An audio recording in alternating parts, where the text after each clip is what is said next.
Et ben Michel, donc quand tu veux, pour nous parler de la construction du projet d'agriculture paysanne, pour comment on en est arrivé aujourd'hui à avoir ce manuel, et peut-être dans un premier temps nous dire comment le projet d'agriculture paysanne a amené à la construction de la Confédération paysanne, comment il s'est construit.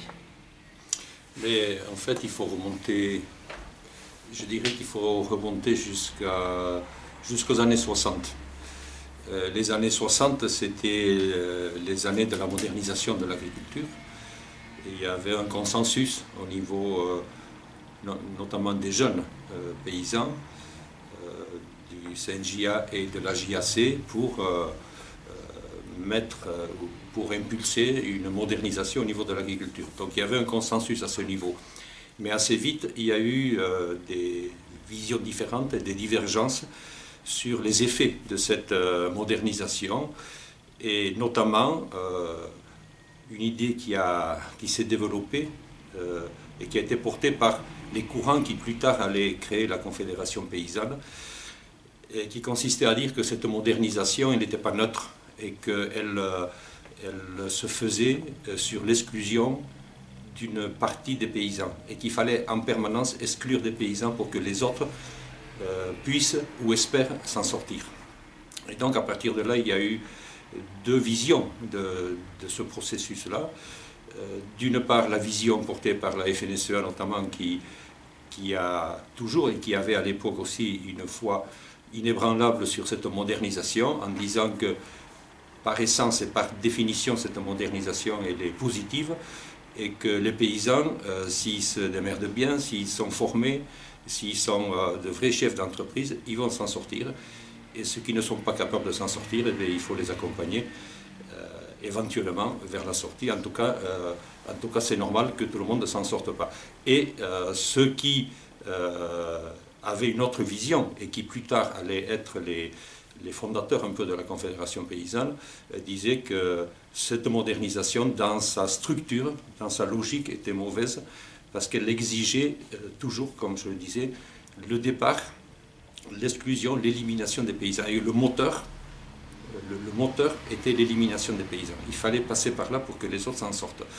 Donc, le début des divergences et le début de ce qui allait plus tard créer la Confédération paysanne est à mettre à ce niveau-là.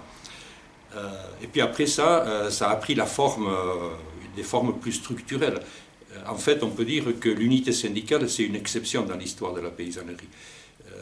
La diversité est la règle.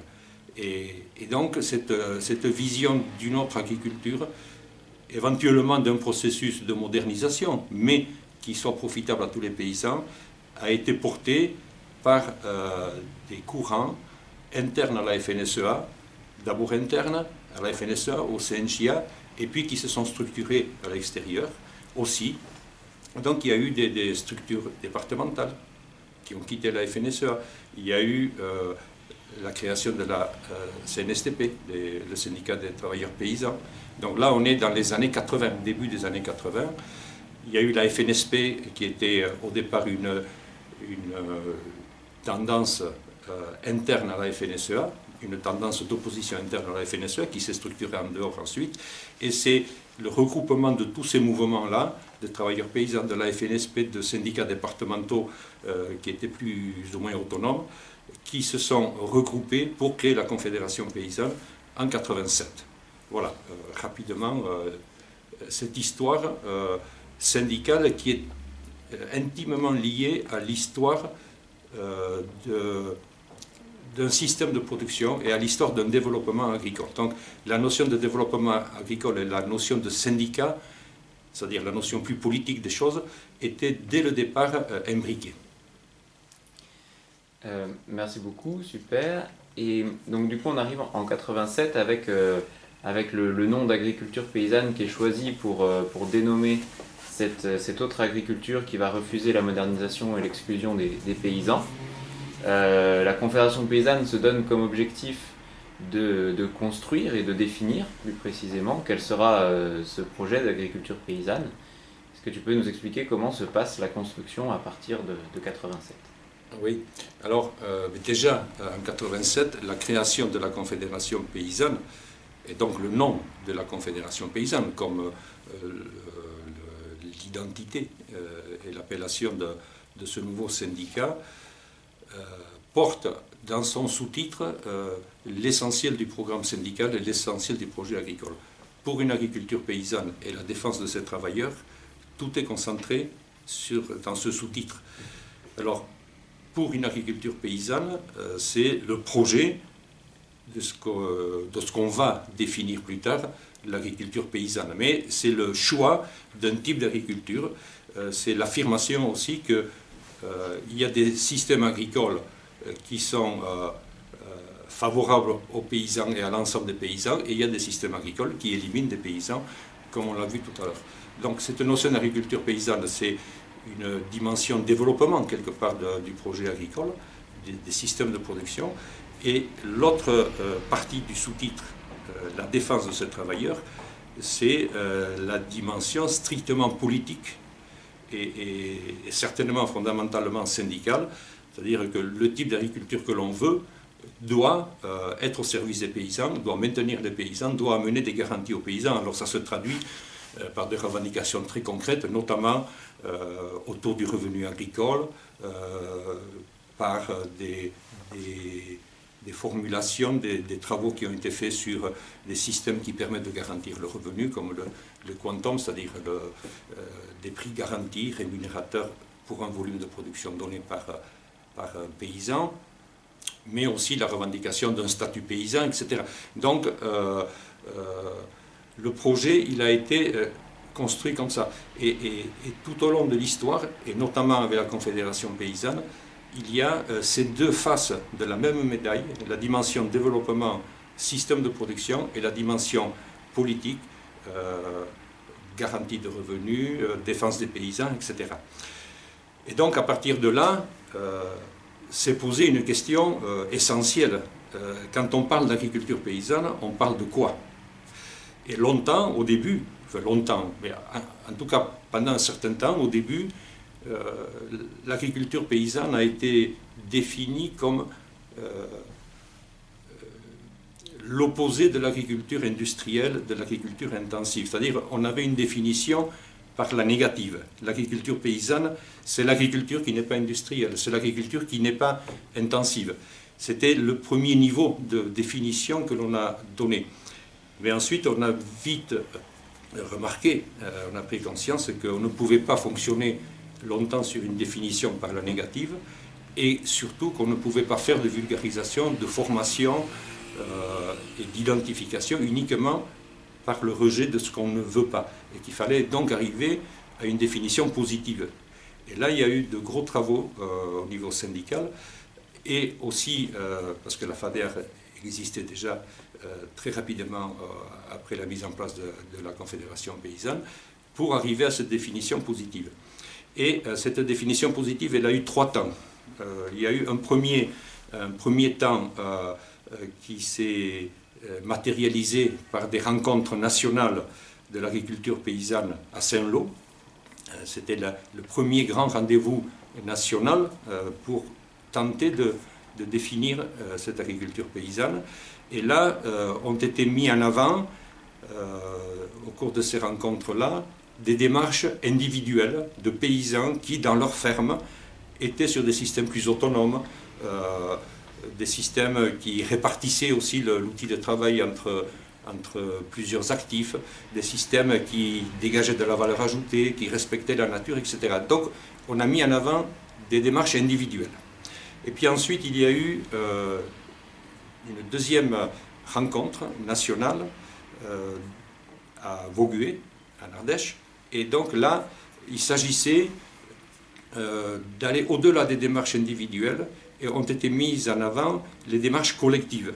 L'agriculture paysanne, c'est une affaire collective. Ce n'est pas qu'une affaire de paysans qui se débrouillent bien et qui font de bons choix sur les fermes. C'est un mouvement, c'est un réseau, c'est une dimension collective. Et donc là, ont été mises en avant toutes les démarches collectives, enfin un certain nombre de démarches collectives qui existaient sur différents territoires français. Et en particulier, au cours de ces journées, a été interpellée la recherche publique. Comment la recherche publique qui est l'élément central de la logistique des politiques agricoles, comment cette recherche, au lieu d'accompagner, d'alimenter et d'encourager une agriculture qui produit des dégâts, comment elle pourrait accompagner cette agriculture paysanne qui doit être vertueuse pour les paysans, les territoires et la société. Donc ça, c'était le deuxième temps. Et le troisième temps, et c'est ce troisième temps qui a certainement été décisif pour finalement arriver à la charte de l'agriculture paysanne que l'on connaît aujourd'hui, c'était des rencontres à Bordeaux en 96. Donc, en 96, il y a eu des rencontres à Bordeaux de groupes de terrain qui travaillaient sur l'agriculture paysanne et notamment sur la caractérisation des fermes qui étaient en agriculture paysanne. Et donc des travaux isolés, c'est-à-dire il n'y avait pas de coordination entre ces différents groupes, mais des groupes travaillaient. Nous, je sais qu'en Aquitaine, on l'a fait, dans l'ouest, dans l'est, enfin partout, il y avait, dans le nord, il y avait des groupes qui essayaient de caractériser c'est quoi les fermes qui sont en agriculture paysanne? Quels sont les indicateurs? Déjà, il y avait cette notion d'indicateur et de critères. Qu'est-ce qui caractérise cette agriculture paysanne? Quels sont les éléments communs que l'on trouve dans ces différentes fermes que l'on considère en agriculture paysanne? Et quand on a mis ça en commun dans les journées de Bordeaux, on s'est rendu compte, et ça a été certainement quelque chose de très important, on s'est rendu compte que ces groupes-là, qui travaillaient séparés les uns des autres, qui ne se connaissaient pas, quand les travaux ont été mis en commun, finalement, il y avait beaucoup d'éléments en commun. C'est-à-dire que, de façon isolée, on était en train de construire quelque chose de transversal, quelque chose de convergent et de cohérent. Et donc là, on s'est dit, c'est pas le hasard, c'est que l'agriculture paysanne a des caractéristiques, a des règles, a des lois, certainement, en tout cas a des éléments qui l'identifient, quelles que soient les régions, quelles que soient les productions et quels que soient les groupes. Et là, la question a été posée, donc maintenant, il faut aller plus loin et il faut caractériser globalement, entre tous, cette agriculture paysanne. Et il y avait un débat, et ce débat, il a été aussi traduit dans la charte de l'agriculture paysanne. Le débat, c'était, est-ce que l'agriculture paysanne, c'est une démarche, et seulement une démarche, c'est-à-dire on est dans une logique d'amélioration constante de nos systèmes, de nos pratiques. Donc c'est une démarche, ce n'est pas un cahier de charge forcément, c'est une démarche. Et puis il y avait aussi une autre vision qui était de dire, oui mais la démarche c'est bien, mais à un moment donné, l'agriculture paysanne, on y est ou on n'y est pas. Il y a un périmètre. Et donc il y avait cette notion de démarche et de périmètre. Un espace identifié et une démarche. Et on a dit que finalement, l'agriculture paysanne, c'était les deux. Les deux.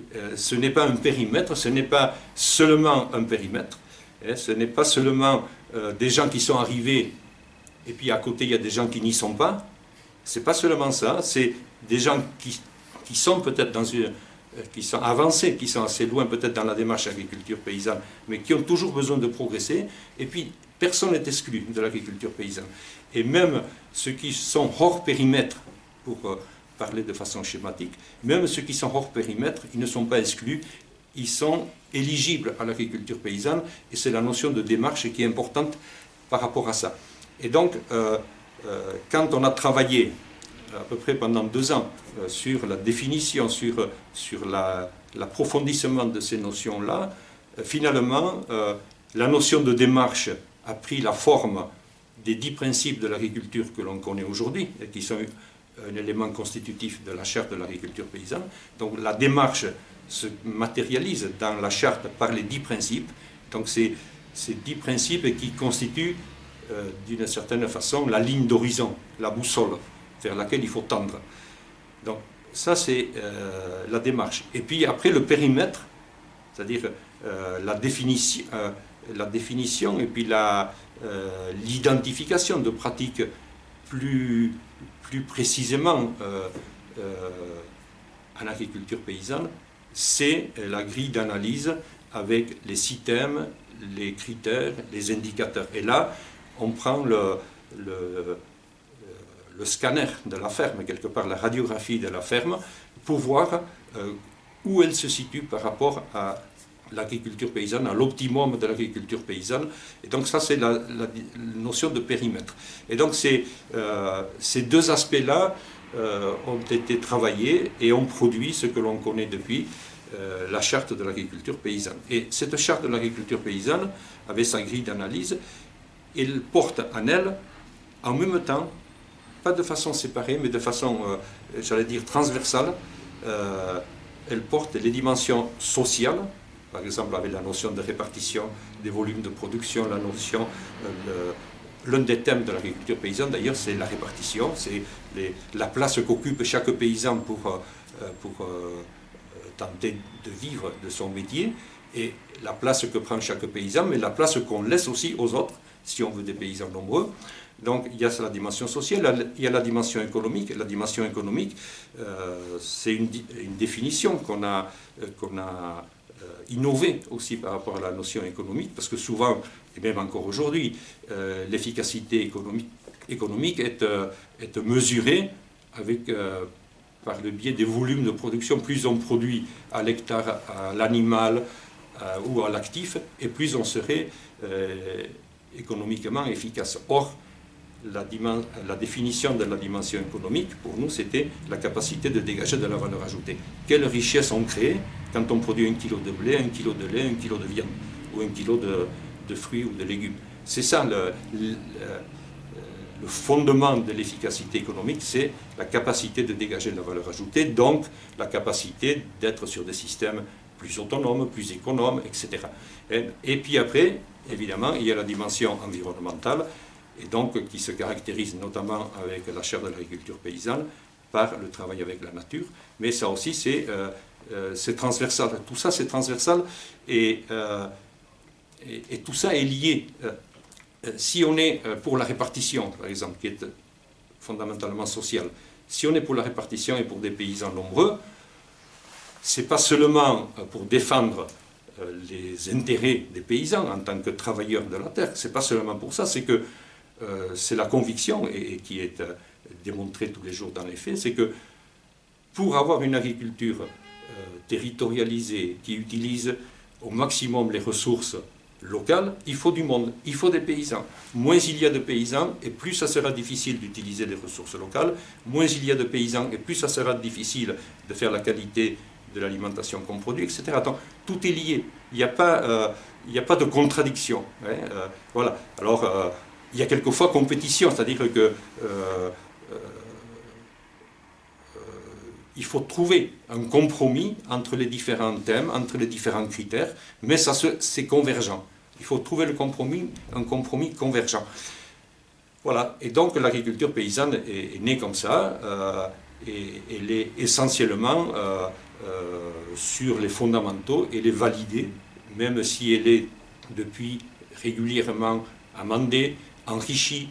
Aujourd'hui, par exemple, il a été décidé de travailler un peu plus dans cette charte de l'agriculture paysanne, de travailler un peu plus la question du changement climatique, etc. Mais c'est un enrichissement d'un socle qui est toujours le même, des fondements qui sont les mêmes, et qui sont aussi concentrés dans la définition de l'agriculture paysanne, une définition qui porte aussi en elle ces trois dimensions, où chaque mot a une importance, et où chaque mot est complémentaire des autres mots. Voilà, c'est ça l'agriculture paysanne. Super. Et du coup, est-ce que tu peux nous dire en 2-3 minutes comment aujourd'hui la FADEAR et la Confédération paysanne, dans une autre mesure, s'organisent pour porter et faire vivre ce projet auprès des agriculteurs? Mais ce projet, qui est un projet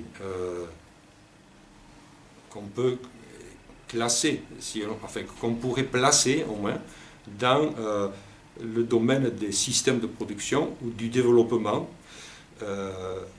est quelque chose qui est un élément constitutif du projet syndical. Et là, je tiens à insister très fortement sur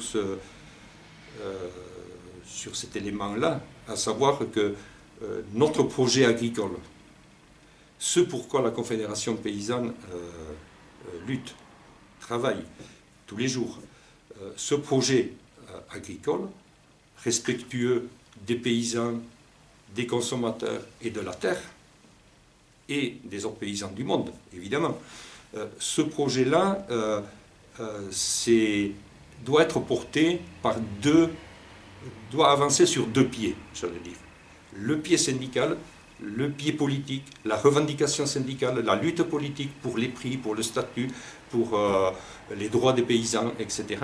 Et l'autre pied, c'est la conception, l'élaboration de ce système agricole autonome, économe, respectueux de la nature, des paysans, etc. Ces deux dimensions-là, projet syndical, dimension syndicale, politique, et dimension développement, j'allais presque dire technique, mais ce n'est pas que technique, sont vraiment les deux composantes essentielles du projet de la Confédération paysanne, de l'agriculture paysanne. L'un ne peut pas fonctionner si l'autre n'existe pas. Et il faut bien être conscient que l'agriculture industrielle, qui fait tous les dégâts que chacun connaît, l'agriculture industrielle avance aussi sur ces deux pieds. Elle avance avec un projet politique de concentration, d'accumulation des aides par une minorité, d'accaparement des terres, d'accaparement des aides publiques, d'accaparement des marchés, etc., au détriment de la majorité. Donc il y a un choix politique de ceux qui défendent l'agriculture industrielle, mais ils ont aussi, eux, leur système de production qu'ils mettent en avant. Et les gens, il faut bien être conscient, quoi qu'on en pense, que les paysans sont sensibles aux idées pour faire des choix, pour avancer, mais sont sensibles aussi au système de production. Il y a des gens qui rentrent dans un concept de l'agriculture par l'entrée des idées, et puis il y en a d'autres qui rentrent par l'entrée développement. Et les deux sont nobles et les deux sont nécessaires. Ça me paraît essentiel. Alors, ceci dit, la charte de l'agriculture paysanne et l'agriculture paysanne et le travail qu'on a fait, cette charte, c'est un outil syndical, c'est un outil de développement, c'est un outil de formation, c'est un outil pour découvrir et faire découvrir aux jeunes qu'est-ce qui caractérise les différentes agricultures, l'agriculture pour laquelle on veut travailler, elle est composée de quoi, ça suppose quoi, etc. Et donc, la charte de l'agriculture paysanne, c'est un outil avec beaucoup de finalités. Il y a la finalité formation, je l'ai dit, il y a la finalité d'attractivité des jeunes, c'est essentiel, il faut qu'on soit capable d'être une force attractive par rapport aux jeunes. Il y a une finalité de discussion, de dialogue avec les autres composantes de la société, notamment les consommateurs. Et il faut que les consommateurs adhèrent non seulement à nos idées, mais à nos pratiques et à nos fermes, à nos façons de travailler. Donc l'agriculture paysanne, c'est la transparence par rapport aux consommateurs, mais la charte et cette agriculture paysanne, c'est aussi un outil politique. Ça peut être un outil politique. Par exemple, aujourd'hui, il y a un certain nombre de départements où la charte, le diagnostic agriculture paysanne est officiellement agréé, validé pour faire des diagnostics des fermes dans lesquelles les jeunes vont s'installer. Officiellement, c'est validé. Quand il y a eu les contrats territoriaux d'exploitation, les CTE, ça fait maintenant 10 ou 15 ans, mais quand il y a eu ces CTE, c'était des projets de politique agricole sur 5 ans au niveau d'une ferme. Il fallait faire un diagnostic début, un diagnostic prévisionnel fin, et la grille de l'agriculture paysanne avait été validée par le ministère de l'Agriculture comme outil de diagnostic. Voilà, par exemple. Et aujourd'hui, pour faire des analyses territoriaux, par exemple, c'est une grille qui est utilisée. Donc, il y a plusieurs finalités qui sont finalement les terrains sur lesquels se décide et se dessine l'agriculture qu'on veut. Formation, évolution, parce que l'agriculture paysanne, c'est l'élément essentiel aussi là que je vais rappeler, la grille, c'est évaluer, on évalue, mais évaluer pour évoluer. Donc, il y a cette notion d'évolution qui est présente et qui est une des finalités de cette grille. Et puis il y a, comme j'ai dit, la relation, la confiance avec les autres catégories sociales, et puis il y a la dimension politique, l'outil politique pour les décideurs, et par rapport à ces décideurs, il faut qu'on travaille avec l'agriculture paysanne, avec la charte de l'agriculture paysanne, il faut la mettre au niveau qu'elle mérite, au niveau qu'elle mérite. Il faut qu'on ait, nous, la conviction que notre projet, ce n'est pas seulement un projet privé, ce n'est pas seulement pour nos groupes de terrain à nous, ce n'est pas seulement pour notre animation syndicale, c'est un projet politique, public, qui doit être présenté et qui doit être défendu auprès des cadres politiques, auprès des pouvoirs politiques. Merci beaucoup. Et simplement pour te demander si, après avoir rebalayé cet historique, tu as une dernière chose à ajouter ou envie de dire un dernier mot, ou tu viens de... Mais, bon, je ne sais pas, je pense qu'on a fait à peu près le tour. Il y a beaucoup de choses à dire. L'agriculture paysanne, c'est une source inépuisable. Et la source, c'est de l'eau qui est en permanence fraîche, et c'est de l'eau de toujours. L'agriculture paysanne, c'est ça aussi. Donc il faut qu'on la rafraîchisse, qu'on la réhabilite en permanence, qu'on la réactive en permanence, mais c'est notre force. Il faut que, au niveau de la Confédération paysanne, la FADEAC c'est évident je pense, mais il faut qu'on soit convaincu que c'est notre force. C'est notre force de frappe, dans le bon sens du terme, pour que demain il y ait une agriculture qui soit finalement en accord avec sa mission. Et sa mission, c'est quoi? C'est une mission de production d'alimentation à partir du sol. On a un sol, on a des ressources locales, on a des consommateurs, on a des éléments, des biens communs, qui sont l'outil de travail des paysans, comme l'eau, la terre, la biodiversité. C'est l'outil de travail des paysans et c'est le bien commun de tous. C'est un défi énorme et l'agriculture paysanne est au cœur de ces défis et permet de concilier ce qui trop souvent a tendance à être opposé. Merci beaucoup. Trop long, probablement.